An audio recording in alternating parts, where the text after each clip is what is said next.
for the spot there. And we put on it, if you want to be successful, you got to get real and get well, man.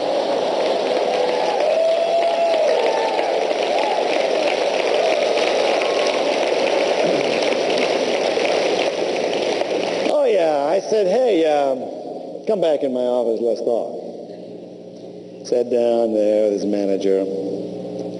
By the way, this car in '83 cost $46,000, and the darn thing did not have a back seat. So before I hand you this check, got to ask your manager a question. Mr. Manager, when was the last time one of your salesmen, sir, sold 2 cars worth $88,000 in less than 20 minutes? He said, never.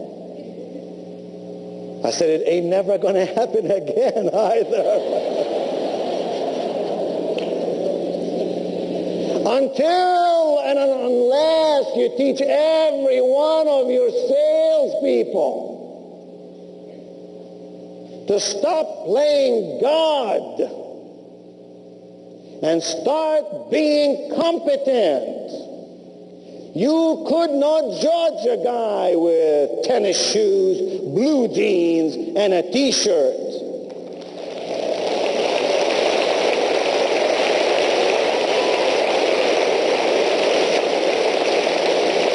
What you got to do, I said, is teach your people how to qualify human beings, because when you least expect it, they'll be the biggest recruit. When you least expect it, they'll be the biggest retail customer. When you least expect it, someone in your downline will wake up and start smelling the roses.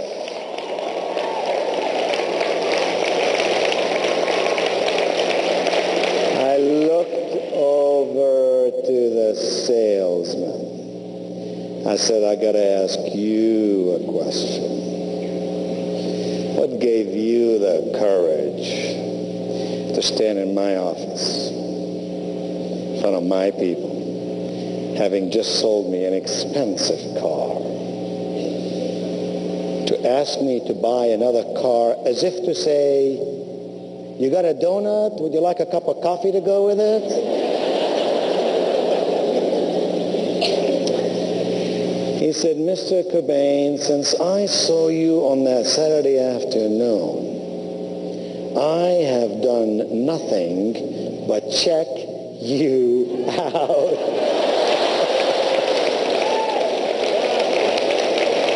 Oh, man. He said, I got a hold of some of your tapes and memorized that stuff, man. I got your sales book. I can recite it to you now. It works. That stuff works, he said. Oh, my. That was a true story. I was in '83, and I've never driven another car since. I exchanged the cars every 2, 3, 4 years. I tell the story of the young man who sometimes in his naivety had power. Sometimes you and I think we know enough to make the decisions to hold us back, and the moment we lose our innocence and our childlike wonder, we become constipated. Mentally constipated, that is. Let's go to page 2. Top of page 2. We spend 78% of our time, you and I, 78% of our time every day at communicating. 78% of our time, therefore, it goes without saying, you and I have got to learn how to communicate effectively. Item 2, 7 out of 10 messages, according to the University of Minnesota, 7 out of 10 messages actually don't get through. Oh my! What lousy efficiency. That suggests that you and I operate at a 30% efficiency rate. When time is the only inventory that you've got, it's the only thing in your life you cannot replenish is time. We ought to use time like it's the greatest of all treasures, because none of us can make more of it.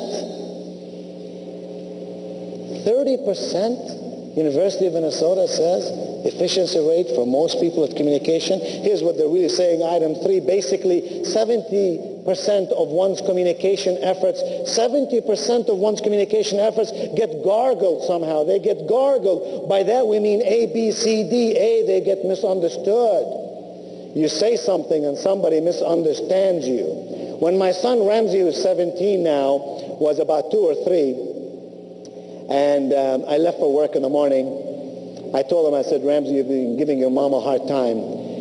And if I come back tonight and your mom says that you are a naughty boy, I, as your father, must spank you.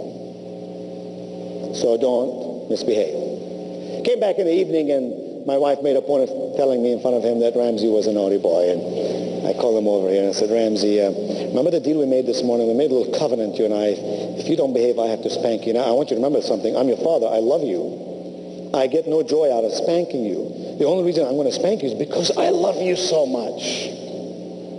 And then I let him have it on his derriere 2 or 3 times.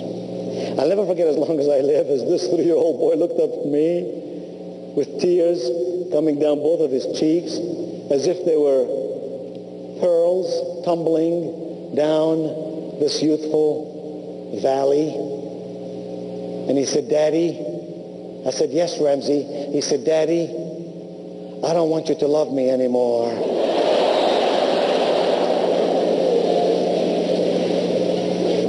70% of our messages somehow, sometimes get misunderstood. B, they get mistaken. Mistaken, we mean one thing and they mistake it for something else. C, they get missed. We send somebody a message, they never get it. And D, they get messed, as in messed up. They get messed up. By that we mean someone takes a message for you, they write down the wrong number, you can't call the person back, it gets messed up, opportunity lost. Here's what you and I have to do if we're really going to become good, solid communicators. We have to apply the slow method, S-L-O-W. The S stands for speaking. Speaking, not talking. Keep in mind, please keep in mind, you can talk about last night's ball game or today's ball game or tomorrow's weather, but if you're gonna say something about the starlight opportunity, you gotta think first. Design your words like an artist would design his or her work. And frame it in a way that the receiver would find in it value, inspiration, benefit. That's why we say speak, not just talk. We talk too much and we speak too little. I'll give you a couple examples. For example, how many times have you heard someone say, I love you more than you'll ever know? You heard that before? Why do we say stupid things like that?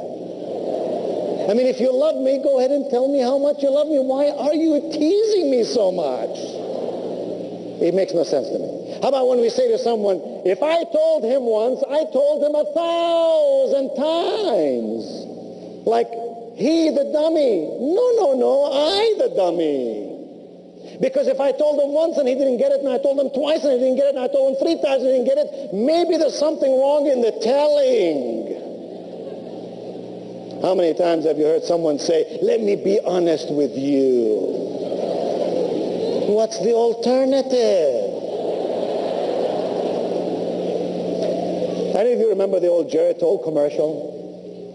The old Geritol commercial? The guy will stand on television, on TV. He'll have his wife standing next to him. He'll put his arm around his wife. He'll look straight in the TV camera and he'll say, my wife,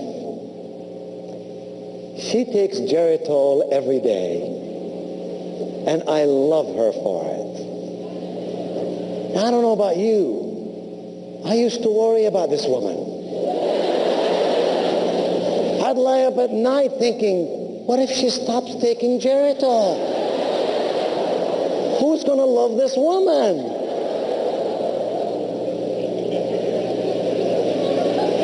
We say dumb things. Here's the best way to learn how to speak. Get a tape recorder and record yourself. Get a tape recorder and record yourself. You must record your presentation. And you must listen back to it, and you must ask questions like these. This person on this tape recorder, me, does he, does she sound like they're intelligent? Do they sound persuasive? Do they sound honest? Do they sound passionate? Do they sound informed? Do they sound successful? And if not, why not? And if not, what must they do so they will feel all these things? Tape yourself and listen. If you're using too many ahs, you know, or God forbid, the word like. I woke up this morning and I looked out the window and it was dark. And I said I have to turn the light on, but it was too far from my bed. Who invented the word like? Clearly a person who doesn't know a lot of words in English. It has no application. People who use too many like, that means their brain can think fast enough to come up with something different. So don't succumb to this kind of stuff. Here's why. Because when you use repetitious stuff like that, it defocuses the listener from the message itself. And the listener now is focused on the interference itself. The word like. It's equivalent to guys. Gosh, I wish I have 2-3 hours with you because there's so much we need to cover. It's equivalent. Well, thank you. It's equivalent to the guy, God forbid we have one of those dudes here this afternoon. It's equivalent to the guy who might have hair where God never intended to be. Like on top of their nose. Do you know guys like that? And I've discovered these hairs on top of the nose always come in groups of 3. Now the only thing worse than having hair on top of the nose is hair coming out of the nose. I sat next to a guy from Atlanta to Los Angeles the other day who had, I'm not kidding you now, who had hair coming out of each nostril, roughly 1/4 inch per side. I thought the guy owned a broom factory. I wanted to tell him, give me your address for Christmas. I'm going to send you 2 red ribbons, you know.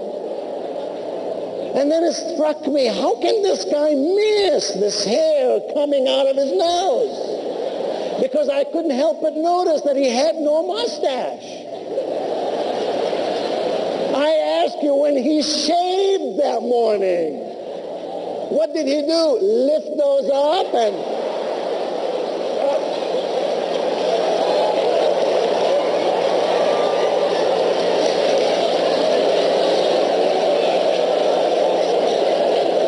Now that is called interference. And when you got interference, you can't connect. You ask the question, does he have a partner in his life who could have pointed him to the hair? The point is, when you use words like, or you have some visual stuff that interferes, it robs you of your power of persuasion. So that's how you learn how to speak. You record yourself. You listen to yourself. You improve, become more persuasive. The second one is listen. I'll tell you the best way to learn how to listen. This is such a simple technique, but it's so powerful. Here's what you do. When you watch TV or a video, take the remote control, assuming you live in a household where you can take the remote control.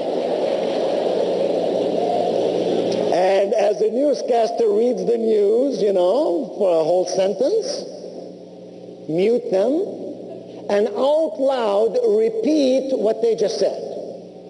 The first once or twice you do that, you'll become very frustrated because you say to yourself, heavens, I can't even repeat it. But don't give up. Put the sound back on. Listen to one more sentence. Mute it. Repeat it. In a matter of 2 minutes, you'll become an outstanding listener. Here's why. Being a great listener does not come from your mother's womb. Being a great listener is not a talent reserved for the rich or the powerful or the good-looking or the smart. Being a good listener comes to those among us in this ballroom today who focus on listening.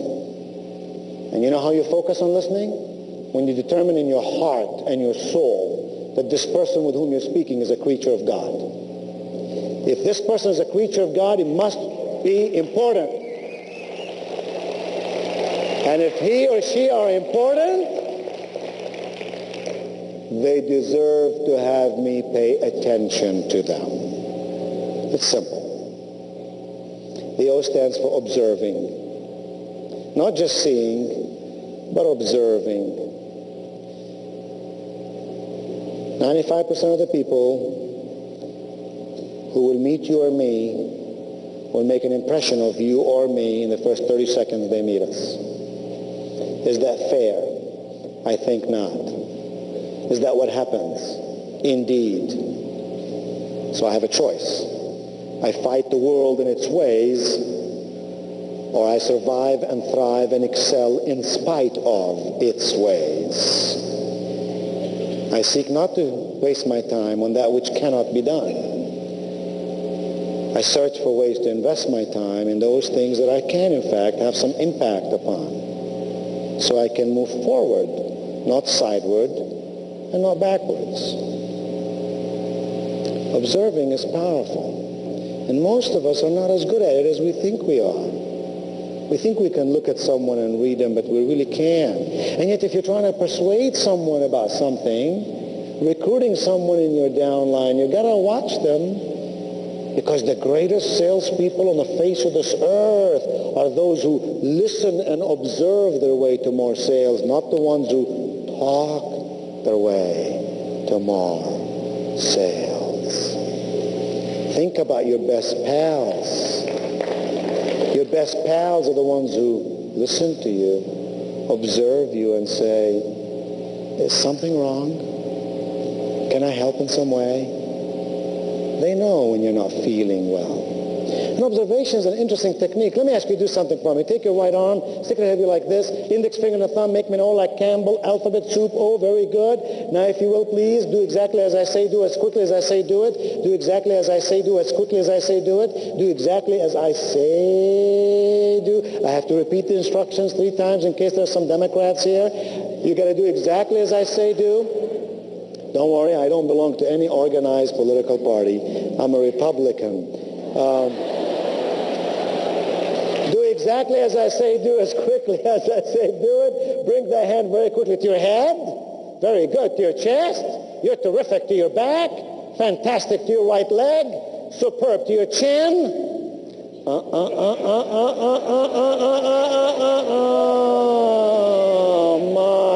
my. My, my, my. I said to your chin. I noticed a couple of guys here. One of them looked over to the other one and said, hot dang, I got this one right. Car, as if to say, you got a donut? Would you like a cup of coffee to go with it?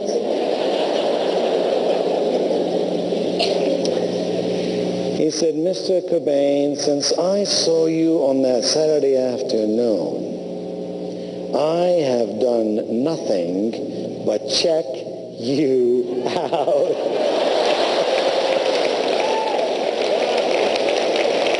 Oh, man. He said, I got a hold of some of your tapes and memorized that stuff, man.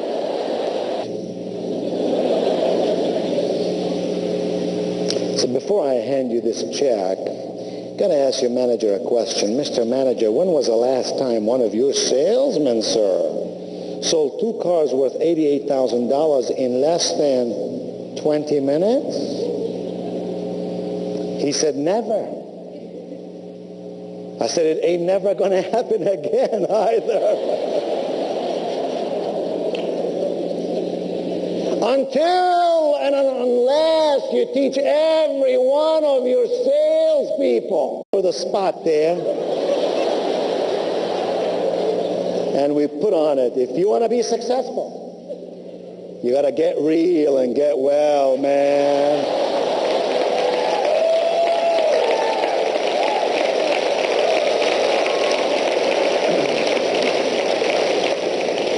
Oh yeah, I said, hey, come back in my office, let's talk. Sat down there with his manager. By the way, this car in 83 cost $46,000, and the darn thing did not have a back seat. To stop playing God and start being competent.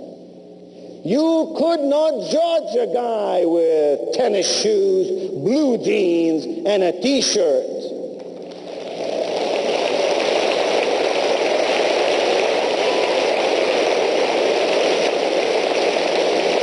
What you got to do, I said, is teach your people how to qualify human beings, because when you least expect it, they'll be the biggest recruit. When you least expect it, they'll be the biggest retail customer. When you least expect it, someone in your downline will wake up and start smelling the roses.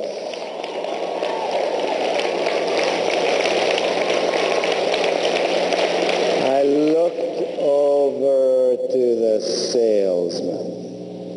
I said, I got to ask you a question.